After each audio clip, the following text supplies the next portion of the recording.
करना चाहिए।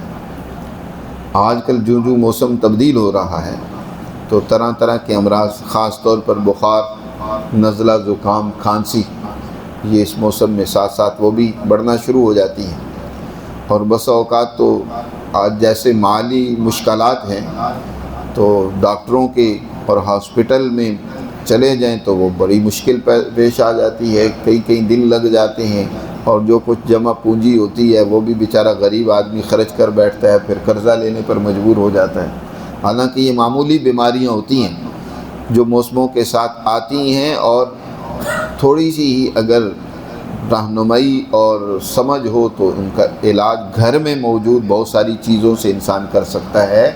डॉक्टर के पास जाने की ज़रूरत नहीं होती। सबसे पहले तो ये है कि नज़ला, ज़ुकाम, ये भी इस मौसम की अक्सर बीमारी है, और खांसी, गले की ख़राबी, ये सब चीज़ें इस मौसम में आगाज़ इनका होता है। तो नज़ला हो, ज़ुकाम हो, खांसी हो, बुखार हो और गला ख़राब हो, इन सब के लिए बहुत ही सादा और आसान इलाज घर में मौजूद चीज़ों से किया जा सकता है। 3 चीज़ें लेनी हैं और उन 3 चीज़ों के ज़रिए से आप सिर्फ़ दिन में 2 से 3 मरतबा उसका कावा बना कर पिएँ। चाहे कितना ही गला ख़राब हो, नज़ला ज़ुकाम लगा हुआ हो, ज़्यादा से ज़्यादा 3 दिन लगेंगे, वगरना 1 दिन में ही इंसान ठीक हो जाता है। लेना क्या है? 7 दाने काली मिर्च के जी, और गुल बनफ्शा, पंसारी से मिल जाते हैं, आम सादा सी चीज़ है जी, जड़ी बूटी है, गुल बनफ्शा, वो ले लें।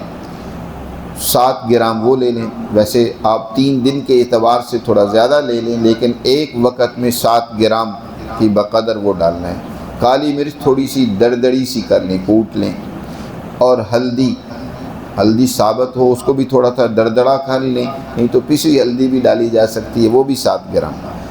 2 कप पानी में डालकर उसको इतना पकाएं कि 1 कप रह जाए, और हस्बे ज़ायक़ा उसमें गुड़, शक्कर, शहद डाल लें और चाय की तरह उसको पी लें। इंशाअल्लाह एक ही दफ़ा पीने से नज़ला, ज़ुकाम, खांसी, गला ख़राब, हत्ता कि बुखार, उसमें भी उससे फ़ायदा होगा। दूसरी मरतबा दिन में फिर पी लें, दिन में 3 मरतबा पी लें। पहले दिन ही ठीक हो जाएंगे, नहीं तो दूसरे दिन करें। तीसरे दिन इंशाअल्लाह लाज़मी तौर पर अल्लाह ने चाहा तो फ़ाका होगा। अल्लाह हमें इन अपनी नेमतों से फ़ायदा उठाने की तौफ़ीक़ अता फ़रमाए। दुआओं में याद रखें अपने दोस्त हकीम उस्मानी गनी।